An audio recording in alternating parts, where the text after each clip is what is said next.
Today's episode is another conversation with the leader who is actually walking out his calling in real time. Lester Barron is a leader in the financial space. He's built a strong organization. He leads people at a high level, and at the same time, he's grounded in his faith and committed to doing things the right way. In our conversation, we get into what it actually looks like to lead with the right foundation, how to build and develop people, how to balance grace and accountability, and how to stay grounded in your identity while operating at a high level. And there's a lot of practical insight in this one. So don't just listen to this one casually. Pay attention to how he thinks, pay attention to what he prioritizes, and pay attention to what drives the way he leads. Because there's a lot here that you can take away and apply immediately. Let's get into it.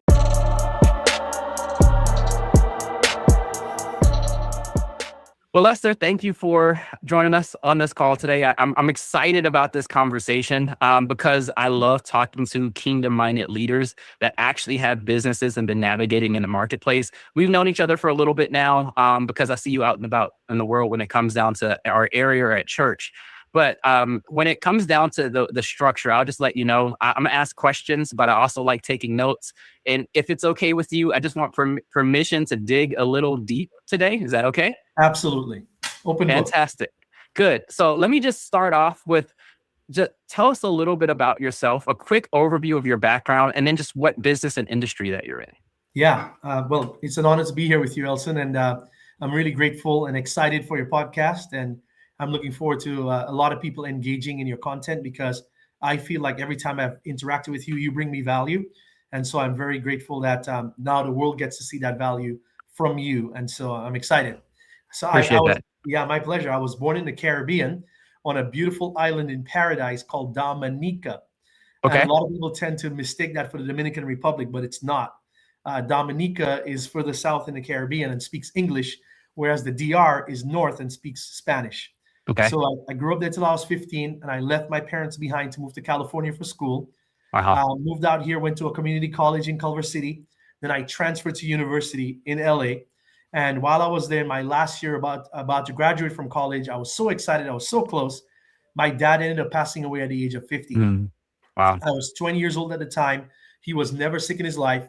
And when he passed away, I immediately took the next flight down to the Caribbean. When I got there, I dealt with the hospital, the funeral home, and the banks. And the banks gave me an ultimatum. They said, hey, you either pay us $100,000 cash right now on the spot, or we have to sell everything your parents built in the last 20 years to pay off the debts. Wow. So they literally called all of the notes due on our properties. And of course, at the time, I was what's called the ninja, which stands for no income, no job, no assets.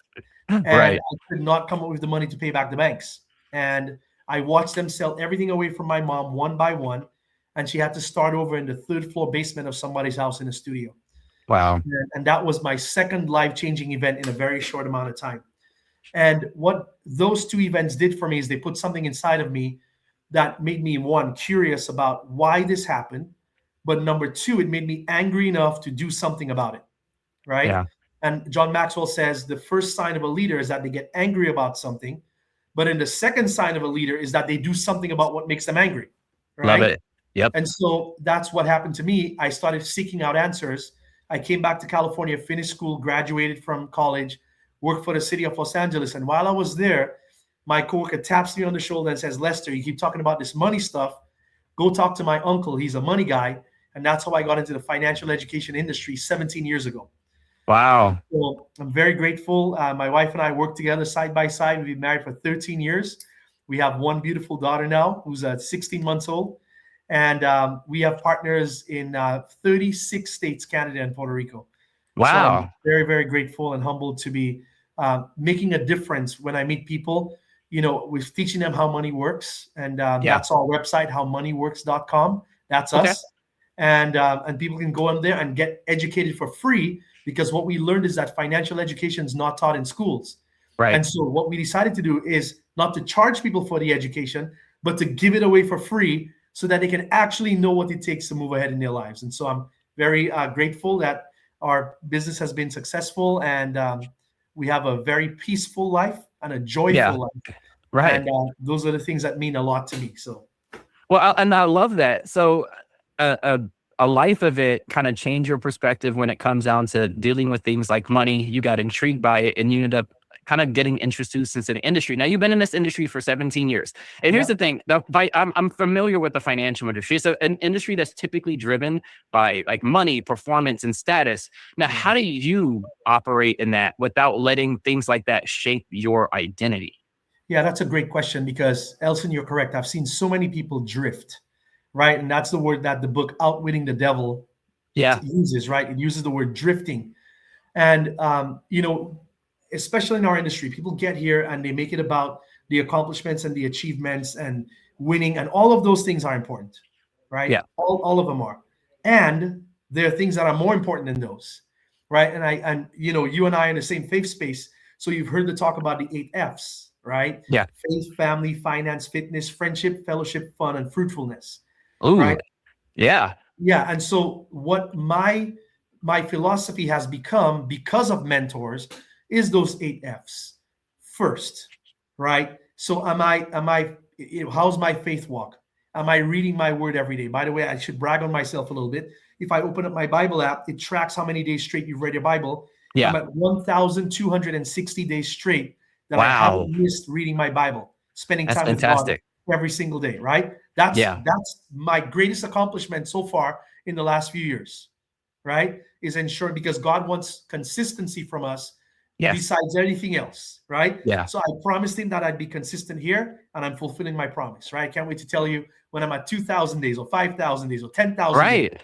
right? That's fantastic. And because Yeah. I've been in situations before where I was like, I'm gonna read the Bible in a year. And then well, I get really obsessive or certain things. So I actually start and then by January 15th, I'm already 60 days ahead. But then life happens in the middle of it and I get 15 days behind. And then I get 30 days ahead. And then I get 10 days behind. And then by the end of the year, I've been in situations where I didn't even finish and I had to start over. So Right. how do you kind of grow that consistency and have that discipline to do that on a day in day out basis? Well, I'll tell you exactly what it is, and it goes back to the question you asked me a second ago. One of the things that I look at every day, pretty much every morning, is my bank account. And I Okay. think a lot of people can relate to that. We look at our Yes. bank accounts in the morning. Yep. We want to know, hey, where are we at financially for the day, right? Yep. I promised myself that I would not look at my bank account unless I did my devotions. Ah, okay. So you made it a standard prior to doing the thing that you always do on a daily basis that kind of helps you run your business and do those things. And okay, I love that. Good. Yeah. Now, so for you, how do you actually incorporate your faith and your walk in Christ in your business on a day in and day out basis? Elson, I will tell you that that is probably the highest calling of my business is Okay. leading people to Christ. And I could tell you story after story after story, but I'll tell you the most recent one. There's a young lady who came into our business. Um, she's like of mixed descent, right? And so she comes here and she doesn't really have a background in going to church, any relationship with faith or religion that much. She's Yeah. seen her mom go to church, but doesn't have a relationship. And because of our influence, she said, asked us to mentor her. We said yes, because there's a difference between assuming that you're a mentor and knowing that you're a mentor because somebody invites you, right? So she Okay. invited us to be a mentor for her. Got it. And then now I said, well, if we're going to mentor you, do you want like a piece of the mentorship or do you want the whole pie? I Right. like it. Yeah. And then she said, no, I want the whole thing. I said, great. Well, I didn't push anything on her, but I said, you know what? We'll invite you to our house. We'll invite you to church with us, events that we go to. So we invite her to church. We sit on the very front row at church when we go, as close to the front as possibly as we can. And she's right there on the front row with us. Well, that first Sunday she comes to church, she gives her life to Christ immediately. Right? Wow. And then that began a whole journey for her, right? Of now newness and exploration. And she's asking me questions about the Bible. And, she's watching how I treat my wife, not watching what I say, but actually what I do. And so she gets more and more intrigued because she's asking me, well, how do I date? And all these other questions start evolving from that, right? That's great. Well, fast forward, she wants to get baptized. And so she decides to get baptized at our church. And then she invites all of her family to come watch her, right? And then that's the first time that her dad really started getting exposed to church.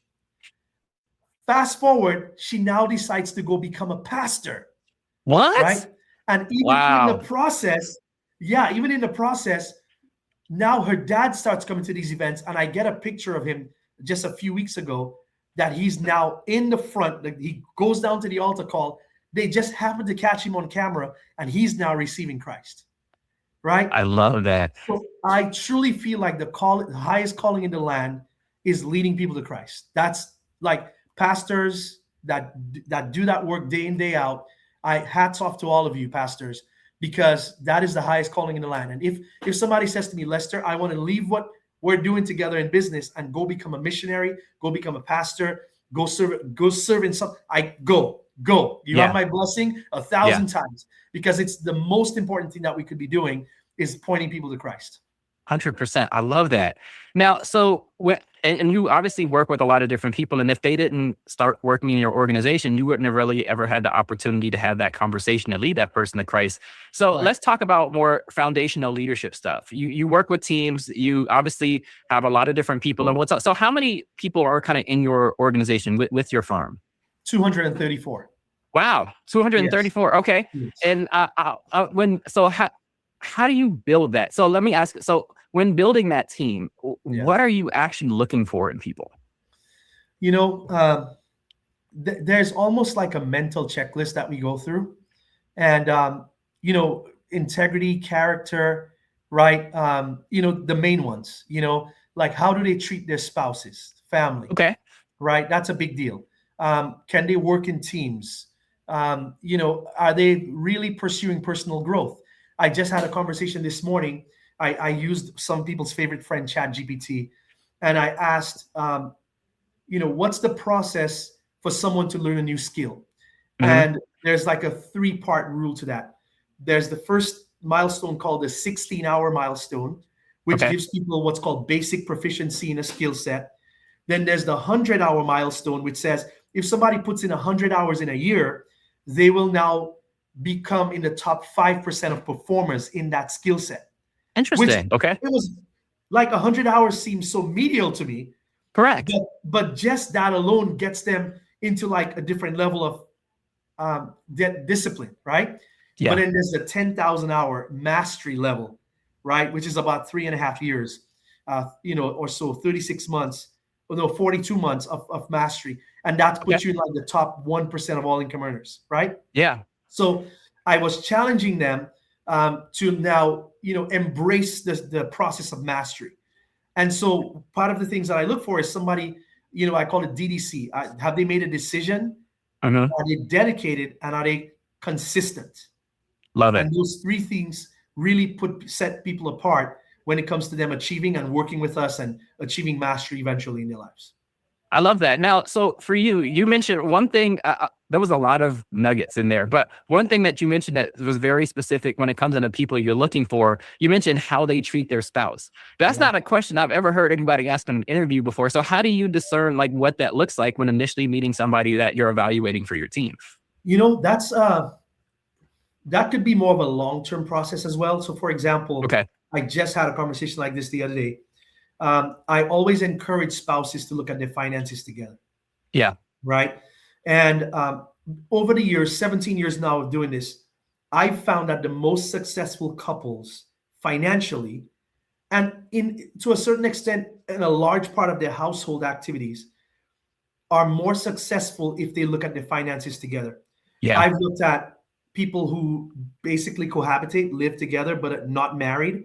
I look at people who have kids together, but are not married. I look at people who are married and keep their finances separate. And I look at people who are married and do their finances together. And over the years, I found that people who are married and do their finances together, they thrive better than others. Interesting. So there's somebody who came into our business the other day, and I recommended that both of them do their finances together, right?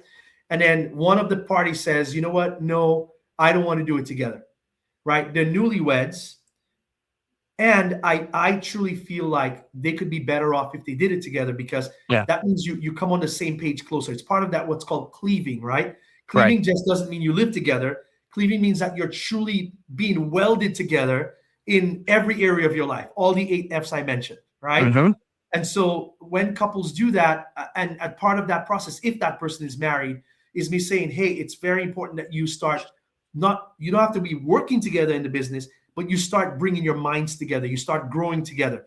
When you have an opportunity to go to an event, whether it's a church event or business event or whatever, that you go together. That's very important, because you Yeah. don't want one spouse growing without the other, because Right. that creates like almost like a division.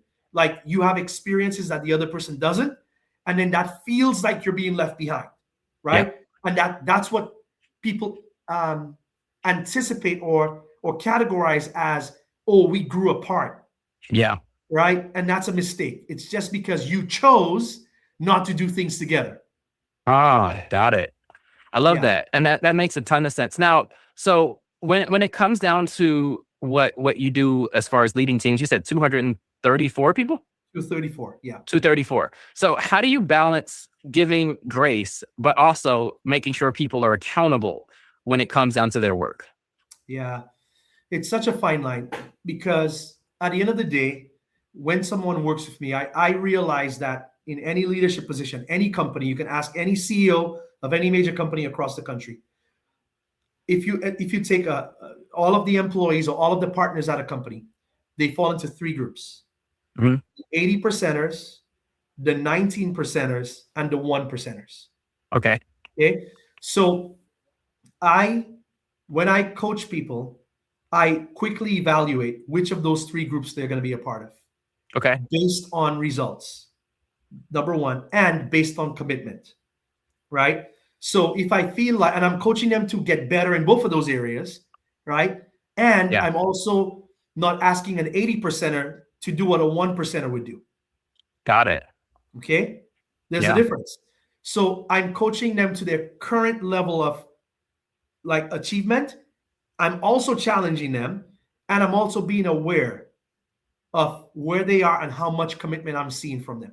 How Yeah. much I'm always challenging. I'm always challenging. I'm not settling, but I'm being very mindful. The other thing is I'm being mindful of their personal circumstances in life, right? Okay. Because every single person has different life events happening at any given point, right? Whether they just lost a family member, someone is sick, they're not Yep. feeling well, they're not in a mind space right now, they're going through a divorce, they just lost a child, whatever, right? Yeah. There's so many circumstances that comes with the leadership game, especially when working with people. So I try to be empathetic of Yeah. what's happening in their lives, but I don't settle, right? I want to ensure I'm always challenging. No matter, I'm always asking for different perspectives. I'm always asking them to look at things differently. And Yeah. I just did that with a young lady that works with us. She gave me a response to something, and I said, "Hey, can we have a private conversation? What have you looked at it in this way or that way or this way?" And just open up their mind. I never tell them what to do, but I Yeah. always ask them questions to get them thinking about the decisions that they're making in the moment and if it could be different. Got it. Good. And then so and that's amazing because obviously I always tell people you have to lead individuals differently based off of where they are because not everybody can be led the same. Not everybody has the Yeah. same driver's personality, focuses, and things like that as well. Now, for you, how do you get to a point where it's just you and your wife and you end up with over 200 different people that you're leading in an organization? Like, how do you grow to that? And structurally, what do you have to do to obviously you're not talking to every single person in your company every single day. Right. So what do you have to do to get in a position where you kind of build an organization where you can look at the overall picture, do the day-to-day responsibilities, but also help it thrive without having to do everything on your own? Yeah. So two things. I wrote a quote down. I read it last night, actually. It says, "The meaning of life is to find your gift. The purpose of life is to give it away." Hmm. Okay. So obviously, I found my gifting. And I want to support people who also share the same passion in that gifting, right? So Yeah. that's the process. That's A. And John Maxwell also says, I want to add value to leaders who will multiply value to others. So as we grow, I cannot do it alone. If we're going to impact 1 million people to help them become financially independent, right? There's no way that Lester and Kirsten can do it by themselves, Right. right?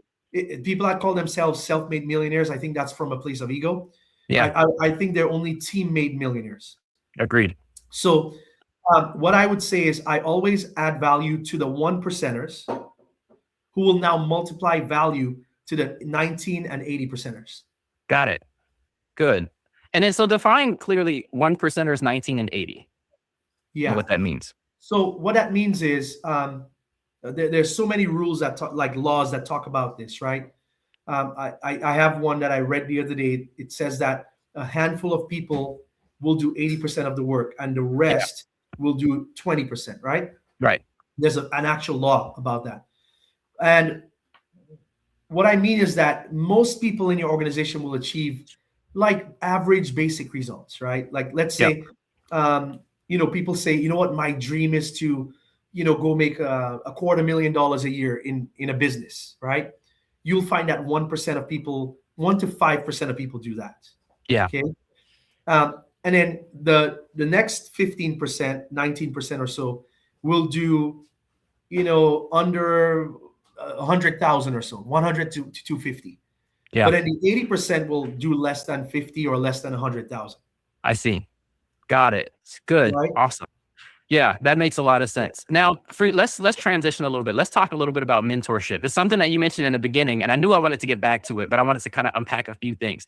You said you had mentors that helped you grow when it came down to the way that you do business and following in your faith. So talk to me. Let's talk number one. How do you find a mentor? Let's start there, and then we'll talk about what how you can use their time wisely, things like that. Yeah. So there are different mentors, right? Different types of mentors. And I mentioned the 8 F's. And faith, family, finance, okay, would be the top 3 areas of mentorship, I'd say. Okay. So for me, at least. So let's look at how I found my mentor. So let's take my pastor, Pastor Diego.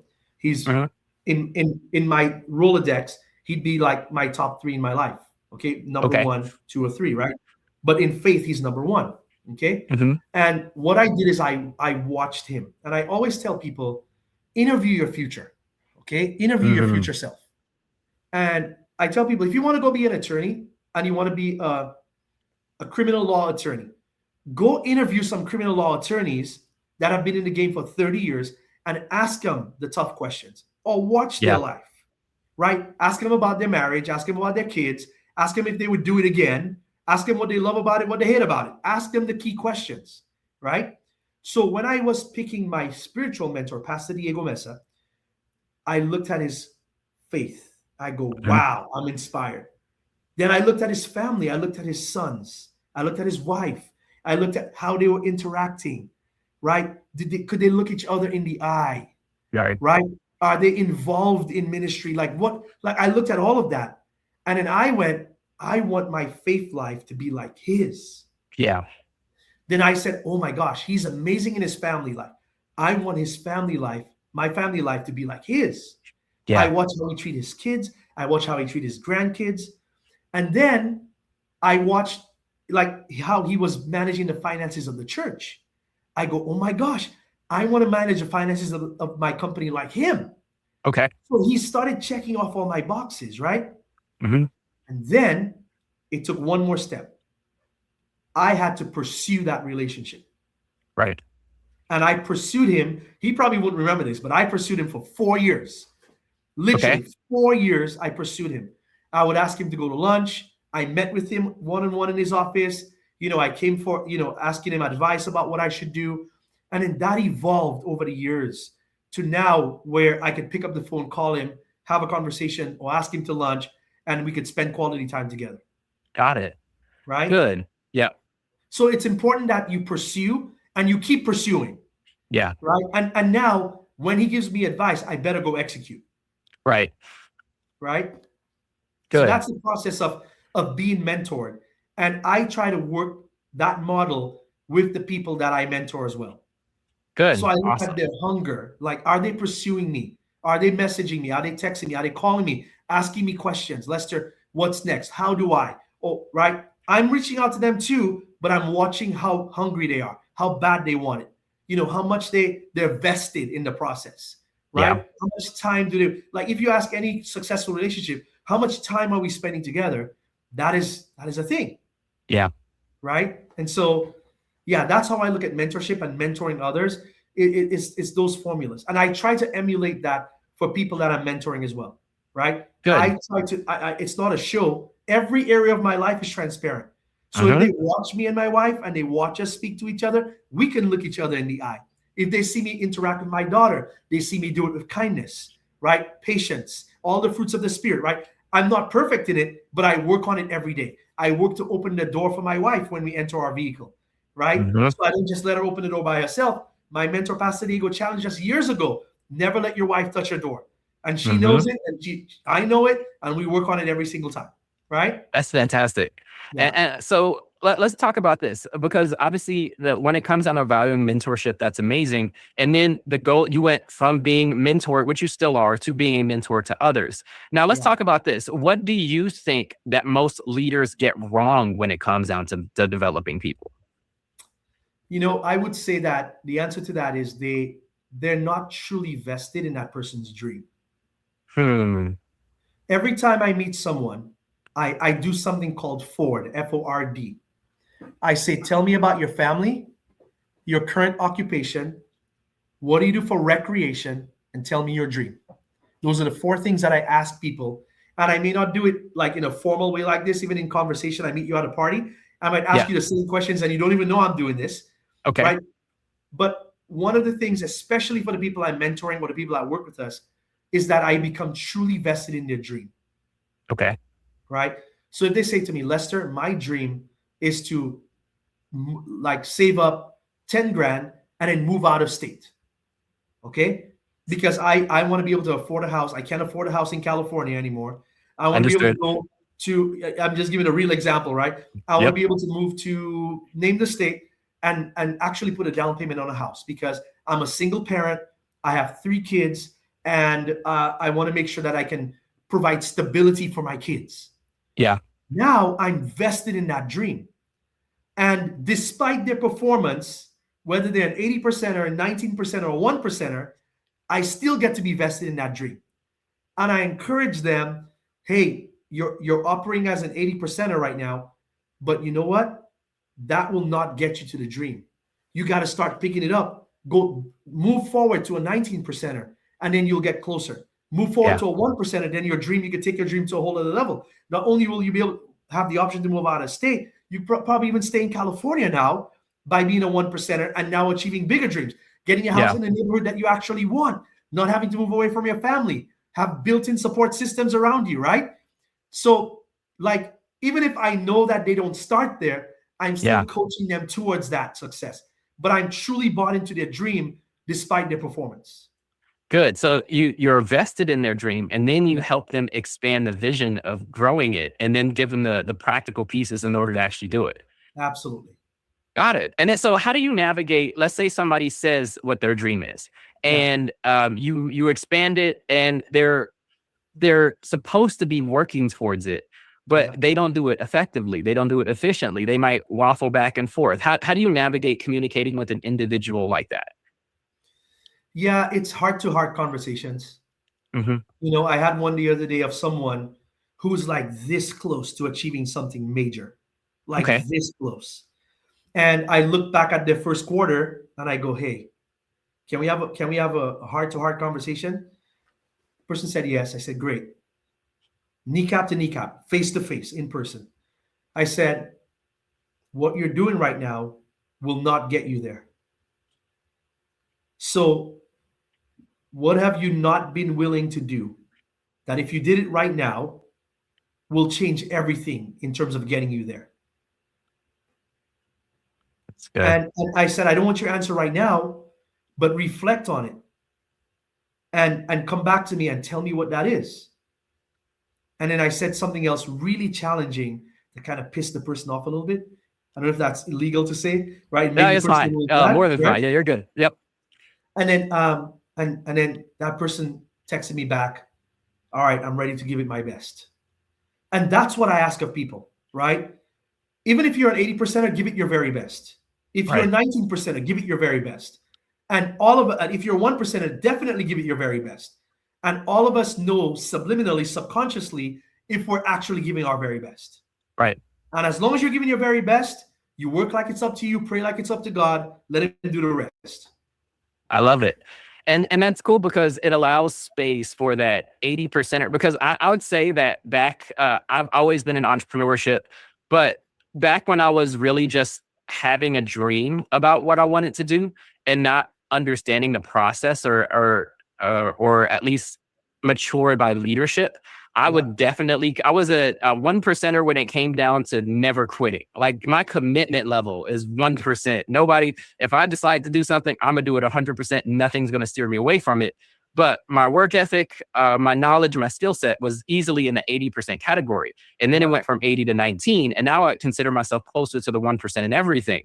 Right. But that's a time. And it's cool because the way that you operate, it allows people to have space to grow between those stages and get to the point. Because not everybody, just because you don't come in at 1%, like to your point, doesn't mean that you won't get there one day. Right. With consistent mentorship and things like that. Like I've noticed that some people come in ready, and it's a lot has to do with life experience. I think experience certain things in life that other people that are in the 80% haven't experienced yet. But just because they haven't experienced it yet doesn't mean that they're not going to grow there. Which brings me to a question on how you deal with certain things. Let's say you have a bunch of 80 percenters and they're looking at the 1%ers, hoping to be that one day, but they're Yeah. playing this comparison game. What do Yeah. you say to those 80 percenters that are trying to compare themselves to people that have different experiences, different skill sets, different giftings, and still help that 80 percenter become successful Yeah. without comparing it back and forth to the person that's doing more than them? Yeah. I always work on identity with our people. So Okay. every Thursday, I have a leaders meeting. And what I share with them is, uh, that your confidence doesn't come from your performance. Your confidence and your identity come from your relationship with God. That is where it comes from. Mine. Let Mhm. me come from I. So with me, like no matter what my results are, right? Whether I make less than 100 grand a year or whether I make more than that, more than 300, 400, 500, whatever the number is that year, that dollar amount that drops into my bank account does not dictate my identity. Love it. And a lot of people get caught up with, man, Elson's doing better than me, so I'm not doing something right. And that's Yeah. not true, right? If your identity remains in Christ and you go, Lord, you are my source. You are the one that provides. You are the one that always reminds me. You take care of the sparrows. You'll take care of me. And you'll give me exactly what I want when I need it. I'll do my part. You do your part, Lord. I trust you. Yeah. Then that builds a different identity. And people can see it and feel it from you when you're rooted in Christ's identity and not yours, or Yeah. looking to somebody else to be your source or something else, or comparing yourself to other people. Like all of that is for the birds. You just stay grounded. You take the challenge. I'm challenging everybody watching this right now to read your Bible for 1,000 days straight. And you tell me Love what it. happens at the end of that. Love it. Awesome. And that kind of brings me to my last question. And you gave a little bit of a challenge and advice there. But so if you could give one or multiple pieces of advice for people, for someone that's trying to grow, to lead, to do the right thing and be successful in their business, in their workplace, with their family, like what would you say that they should, number one, start with, and how would you suggest they kind of get themselves moving in that direction?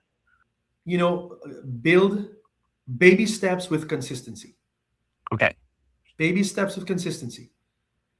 When as you become a bigger and bigger, stronger leader, you get to grow your capacity. Okay.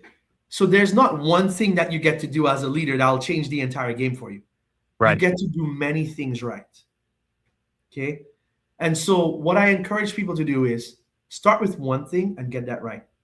Then add the second thing and get that right. Then add the third thing and get that right. Then add the fourth thing. And then when you come to a place where you feel like your capacity is being stretched beyond your current level of awareness, then hire somebody, an assistant, staff, to support you, to take away more tasks from you so that it can free you up to grow now to the next level.